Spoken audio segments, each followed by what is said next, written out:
Having British soldiers in their towns angered many colonists. They made fun of the soldiers' bright red uniform jackets, calling them lobsterbacks and redcoats. Some of the soldiers became so angry that they destroyed colonial property. As anger between the colonists and the British soldiers grew, fights often broke out. One of the worst fights took place in Boston on March 5, 1770, when a large crowd of angry colonists gathered near several British soldiers. The colonists shouted at the soldiers and threw rocks and snowballs at them. When the crowd moved forward, they knocked down some of the soldiers. The soldiers opened fire. 3 colonists were killed on the spot, and the 2 others died later. Among the dead was an African-American sailor named Crispus Attucks. Many people think of Crispus Attucks as the first person killed in the fight for the colonists' freedom. Paul Revere, a Boston silversmith known for his simple and beautiful work, supported the colonists. He made a picture of the shooting and titled it "The Bloody Massacre." A massacre is the killing of many people who could not defend themselves. The shooting soon became known as the Boston Massacre.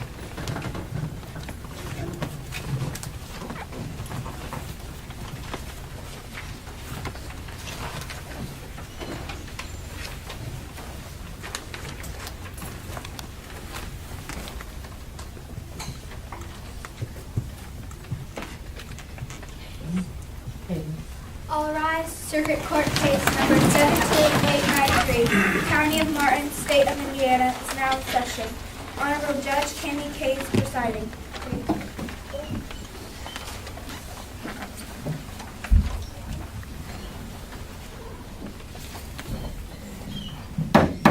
You may be seated.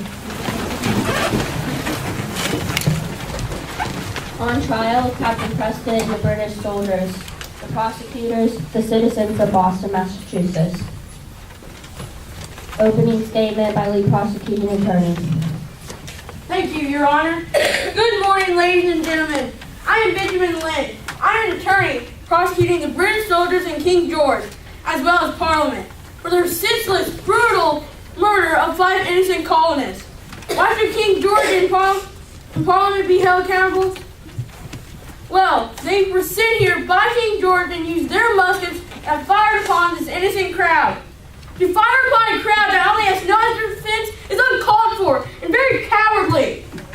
I would be ashamed of the British soldiers because they couldn't take some snowballs being tossed around. These men had dreams of self-government. These men dreamed of being treated with respect and dignity. What price did they pay to have their dreams fulfilled? They paid with their lives. They died because these British soldiers cowardly shot into the crowd.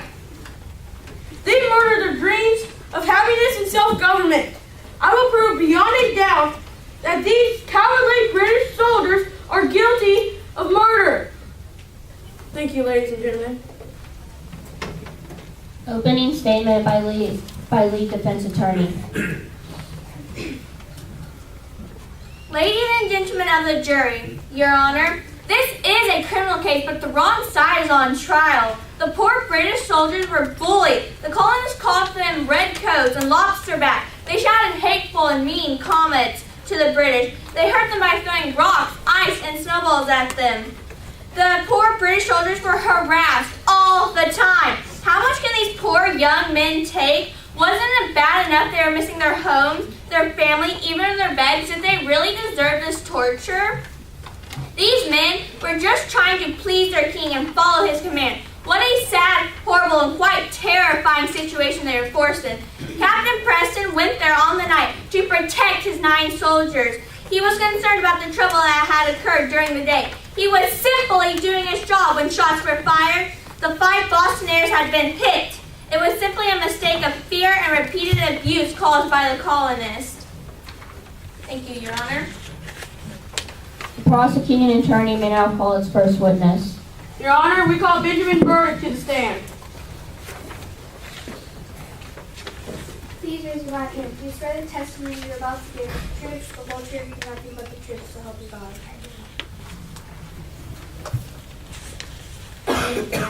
Witness may be seated. Thank you, Your Honor. Good morning, Ms. Burnett. Good morning. Where were you on March 5th? I came into 9th Street. I came into King Street about 9 o'clock. I saw the soldiers on the senators. Were you able to speak to any of the soldiers? Yes. I asked one of the soldiers if he always kept his gun loaded. He answered yes. Did you hear the word fire? I heard the word fire, and I'm sure that it came from behind the soldiers. The word fire was a command, not just somebody yelling. Thank you very much, Ms. Burnett. No further questions, Your Honor.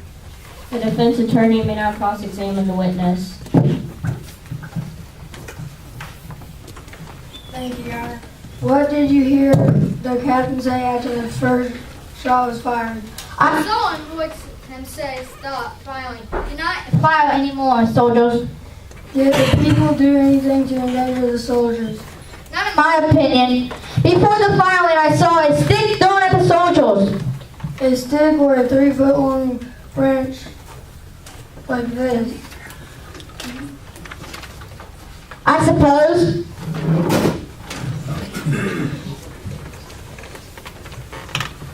That could have been a weapon. I suppose. When the massacres, confrontation was over, you stayed behind for quite some time. Why? I wanted to stay behind and going every memory in my mind. mine, so that when they daylight today Today came, I would be able to give my account. count of what happened on that terrible day. Thank you, Your Honor. I have no further questions. Witness may now be seated. Prosecuting attorney may call its second witness. Your Honor, we call Roberta Goddard to stand. Please raise your right hand. Do you swear the testimony you're about to give is the truth, the whole truth, and nothing but the truth, so help you God? Witness, you may be seated. Microphone medicine, microphone slow.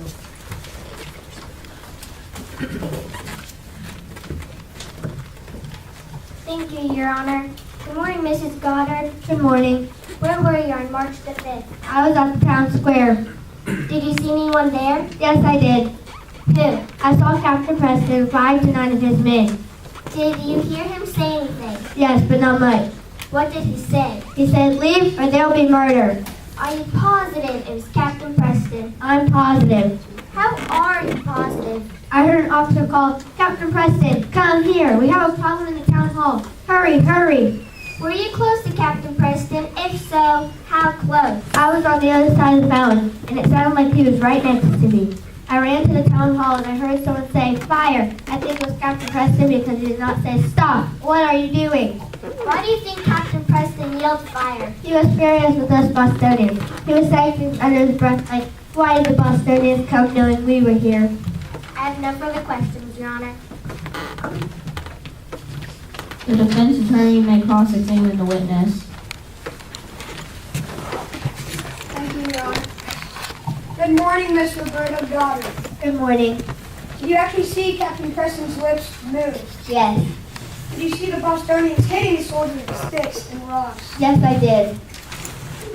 Miss Goddard, are you loyal to the crown and the people of Boston? I'm definitely loyal to the people of Boston, sir. When you were in town square, did Captain Preston say anything to you? Yes, he said leave or they'll be murdered. Oh, really? Yes, he did. Were you in the crowd? Yes, I was in the crowd. Were you a part of the riot? Yes, sir.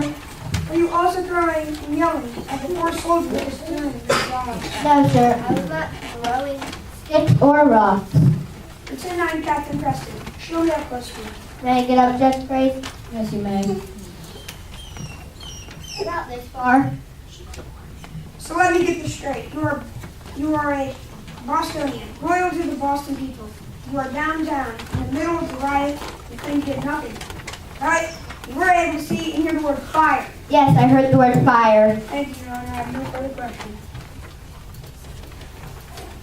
Witness, you may be seated. Thank you. Prosecuting attorney may now call his third witness. Your Honor, we got William Wyatt to the stand. Please raise your right hand. You swear the testimony you're about to give is the truth, the whole truth, and nothing but the truth, so help you God? I do. Witness may be seated.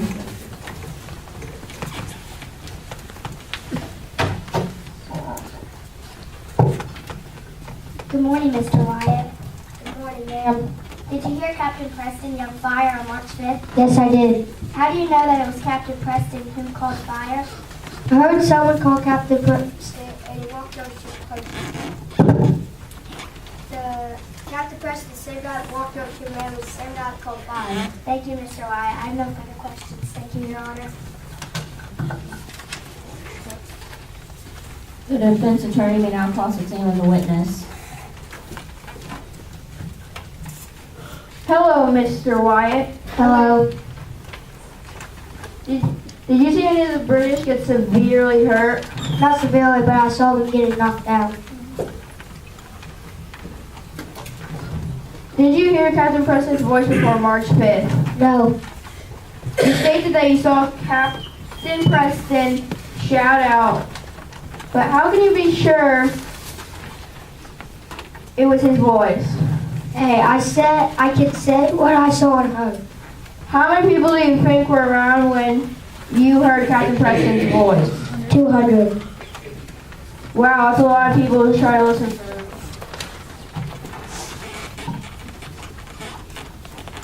I have no further questions, Your Honor. Witness, you may be seated. Thank you. Your Honor, the prosecution rests. The defense attorney may now call its first witness. Your Honor, we call Rachel Palms to the stand. Please raise your right hand. Do you swear that the testimony you're about to give is the truth, the whole truth, and nothing but the truth, so help you God? Witness, you may be seated. Thank you, Your Honor. Good morning, Ms. Palms. How are you? Fine, thank you. Do you believe that Captain Preston went down to the square to fire on the colonists that night? Captain Preston said to me that by no means shall I intend to fire on the inhabitants of this city. Did you see any weapons that day that might have harmed any of the soldiers? Yes, ma'am. I saw a heavy and dangerous snow and ice balls strike Captain Preston's right hand while he was surveying the crowd. The people had other weapons too. Why do you think that Captain Preston fired that night? I believe that Captain Preston and the soldiers fired that night in defense of their lives. Is it true that you witnessed people fighting back as the redcoats were trying to calm the crowd? Yes, but there was one soldier to about every 50 men. Obviously not enough men to control such a crowd. On a scale from 1 to 10, and 10 being the loudest and 0 being the quietest, how loud was it? It would have been more like 15. Then do you believe that the chaos of the situation caused you not to be able to hear who gave the order to fire? Yes. Thank you, Your Honor. I have no further questions. The prosecuting attorney may now cross-examine the witness. Your Honor, Mr. Herring, one of my lead prosecuting attorneys, is absent, so I will take his place. Hello, Ms. Palms. Hello. So you said you saw Captain Preston struck on the right hand with a snowball. What happened next? He stepped back and fired the first gun. After the first gun was shot, where was Captain Preston? He was halfway between the soldiers and the muzzle of guns. Did you hear Captain Preston give the order to fire? I told you, Your Honor, that I heard the word fire, but I don't know who did it. So refresh my memory. You're saying that you heard no one say fire after the first musket? Yes! I have no further questions, Your Honor. Witness, you may be seated. The defense attorney may now call its second witness. Your Honor, we call Theophilus to the stand.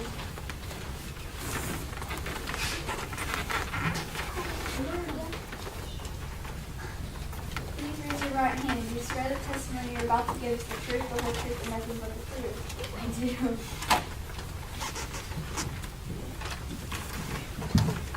do. Witness, you may be seated.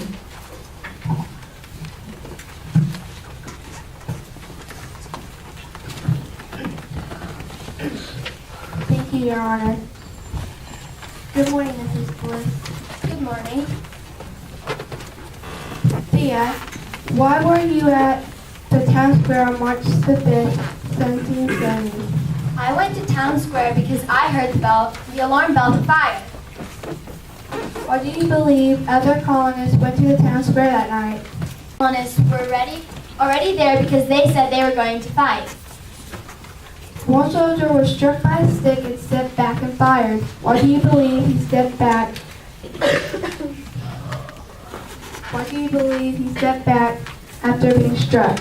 I believe he stepped back due to being hit by the stick. However, I do know he could have stepped back to fire, but in my opinion, it was the stick. Thea, did you hear the word fire? Yes. Do you think someone in the crowd could have yelled fire? It's certainly possible someone in the crowd could have yelled fire, but I'm not sure. Where were you during this event? And how close were you to the shooting? I was standing to the far right of Captain Preston. Please demonstrate where you were that night. Use the judge's bench as a reference for the front of the soldiers. Your Honor, may I get up? Yes, you may.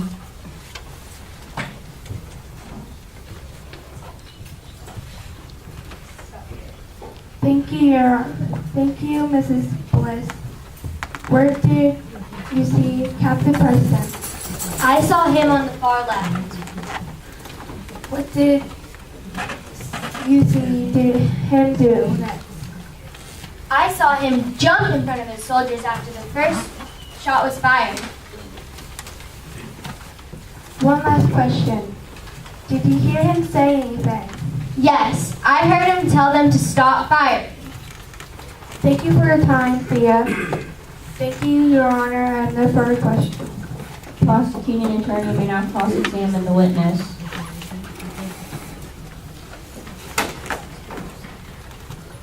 Thank you, Your Honor. Hello, Miss Bliss. Hello, ma'am. Miss Bliss, is it true that you were standing close to Captain Preston? Yes, ma'am. I was talking to him. Well, Thea, would you say you know Captain Preston's voice? No, I have never known him before this. Do you believe that Captain Preston went to the square to kill all those innocent people that night? No, I believe he was just there to protect the king's money and his soldiers. But is it true that Captain Preston told you that they were there with loaded guns and had weapons ready? Yes, that is true. Why do you believe the shot was fired? I believe the soldiers were afraid of the crowd. Thea, are you loyal to the king of the people of Boston? I am loyal to the king. Is that so? Then why were you there? I was at home, but I heard the bells for fire.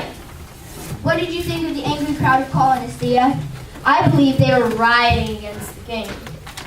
Were you in the crowd or behind the soldiers? I was next to the soldiers. Thea, last question. Do you know who fired the first shot? No! I already told you that twice! Thea, thank you for your time. Your Honor, I have no further questions. Witness, you may be seated.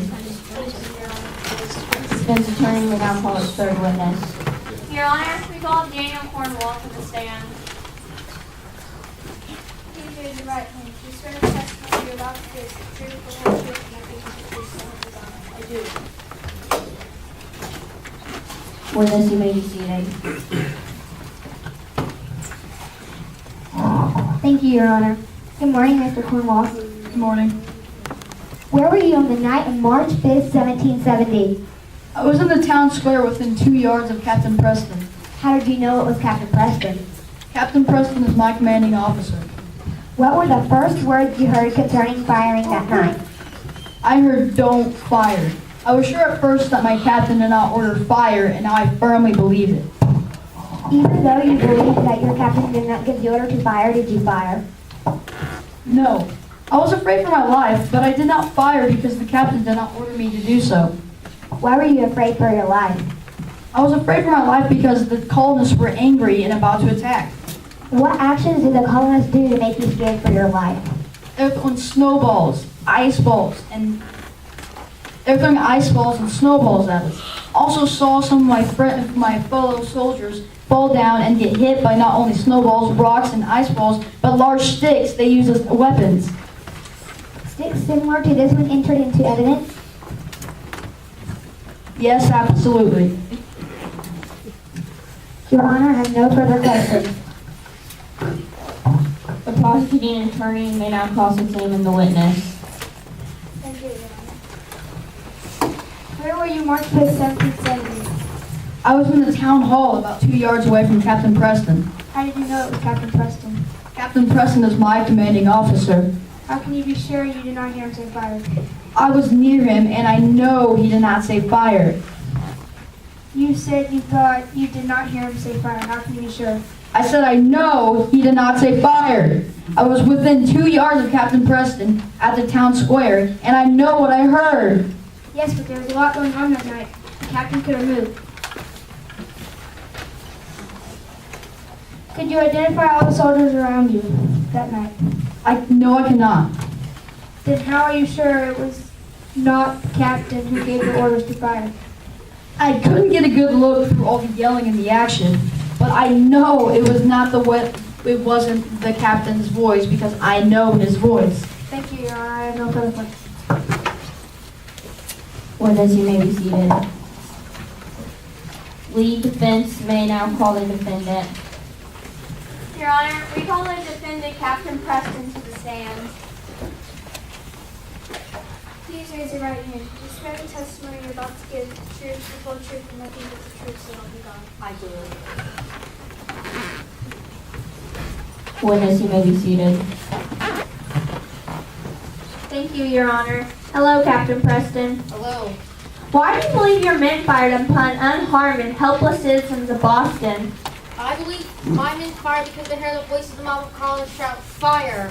If you were not looking for trouble, why were your guns loaded? It was and is my responsibility and duty to keep my men safe. It would be irresponsible and idiotic of me to send my men into a hostile situation with no means of protecting themselves. Did you or did you not give the order to fire on helpless citizens that night? No, I didn't give the order to fire. Liar! This man is a liar, Your Honor. Order in my court. Bailiff, please remove that woman.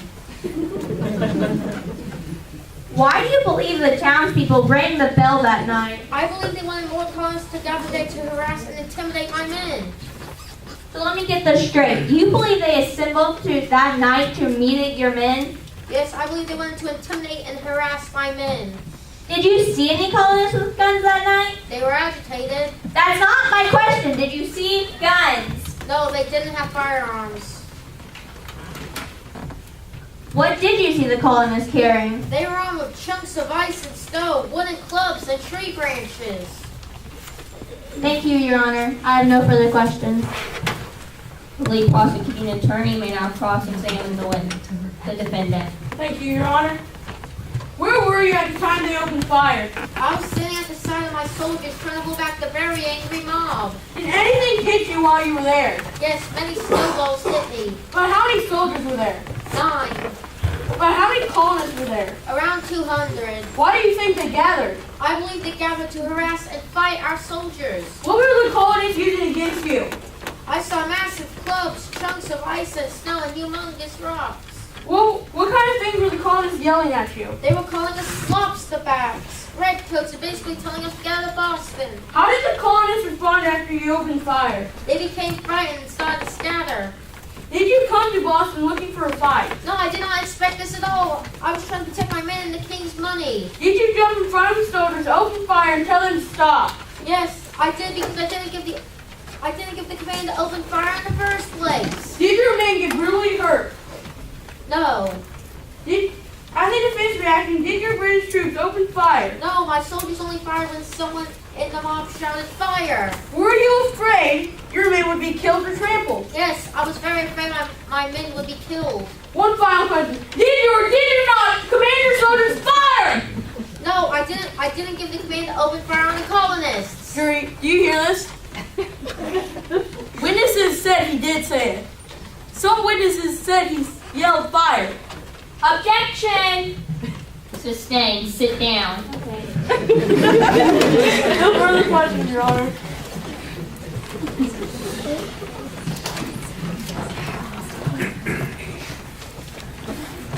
Your Honor, the defense rests. Lead prosecutor may now address the jury with their closing statement. Thank you, Your Honor.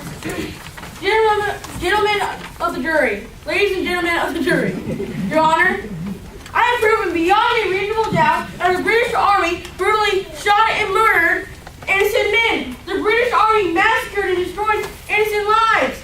They knew what they were doing. They were bullies. They had been walking around the streets of Boston terrorizing the colonists. The colonists were afraid, but they can't simply be afraid for their lives. They have to stand up once in a while.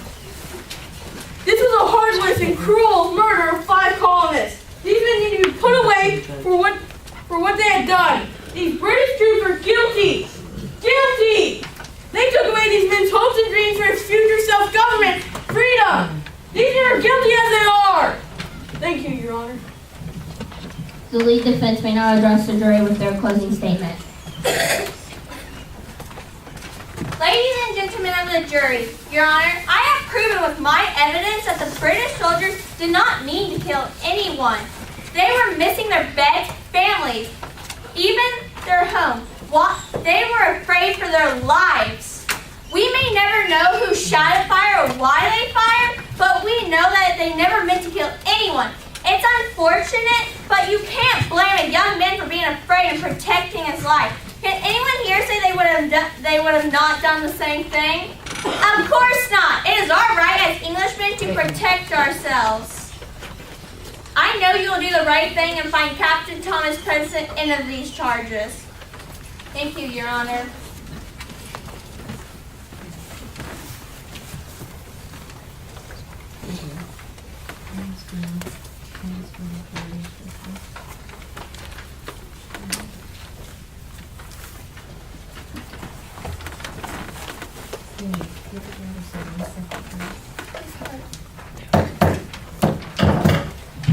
One second, please.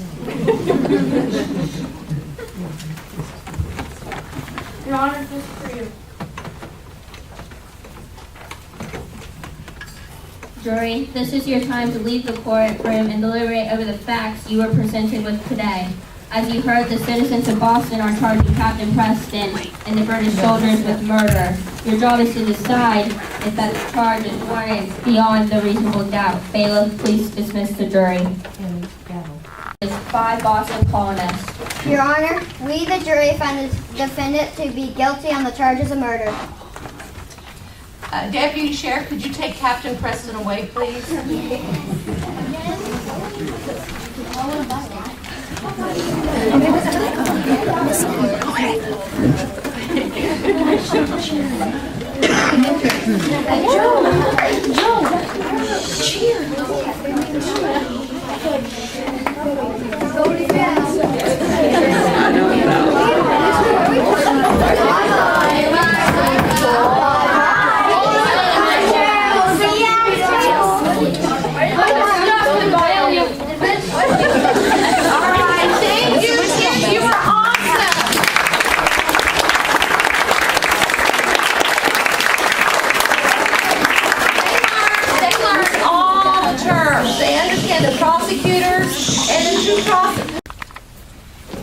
Recorded history shows that after 2.5 hours of deliberation, the jury acquitted Captain Thomas Preston. There was not enough evidence to prove beyond a reasonable doubt that he had given the order to fire that night.